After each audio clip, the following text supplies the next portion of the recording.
السلام علیکم friends, welcome to back my YouTube channel. پیارے دوستو، اگر آپ میری اس اسلامک ویڈیو پر آ گئے ہیں تو آپ اس سے کچھ نہ کچھ ضرور سیکھ کر جائیں گے۔ دوستو، اس ویڈیو کا ٹاپک ہے کہ یزید کی موت کیسے ہوئی۔ پیارے دوستو، اگر ابھی تک آپ نے میرا یوٹیوب چینل سبسکرائب نہیں کیا تو اسے ضرور سبسکرائب کر لیں تاکہ اسی طرح کے دلچسپ واقعات اور نصیحتیں آپ تک پہنچتی رہیں۔ تو چلیں دوستو، آج کی ویڈیو سٹارٹ کرتے ہیں۔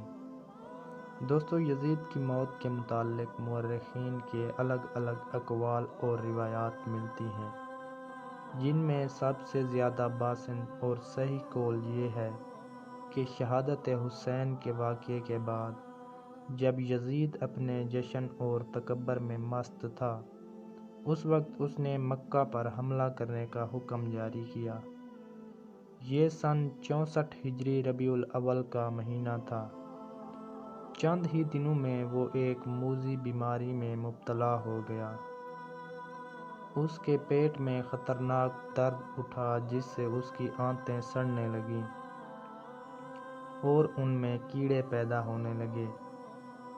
دمشق کے بڑے بڑے طبیب کو بلایا گیا لیکن وہ اس بیماری سے یزید کو شفا یاب کرنے میں ناکام ہو جاتے تھے، کیونکہ یہ اللہ کی طرف سے قہر تھا جو اسے قبر تک لے جانے والی تھی۔ آنتوں کے سڑنے کے بعد وہ بستر پر مچھلی کی طرح تڑپنے لگا اور وہ اپنے بستر پر پاؤں مارتا تھا۔ وہ رات رات بھر درد کے مارے چیختا اور اپنی تکلیف کی شدت سے جب چیخیں مارتا تو خنزیر کی طرح آوازیں نکلتیں۔ اگر پانی پیتا تو حلق میں جا کر چھری چلنے جیسی تکلیف محسوس کرتا اور نہ پیتا تو سینے میں آگ لگ جانے والی جلن محسوس کرتا۔ تاریخ کی کتابوں کے مطابق 15 ربیع الاول کے دن اسی حالت میں تڑپتے ہوئے وہ واصل جہنم ہوا۔ جب اس کے درباری اس کے قریب گئے تو یزید کی لاش سے بھیانک بدبو آنے لگی جس سے لوگ دور بھاگنے لگے۔ ایک روایت کے مطابق اسے مقام حرین میں دفنایا گیا۔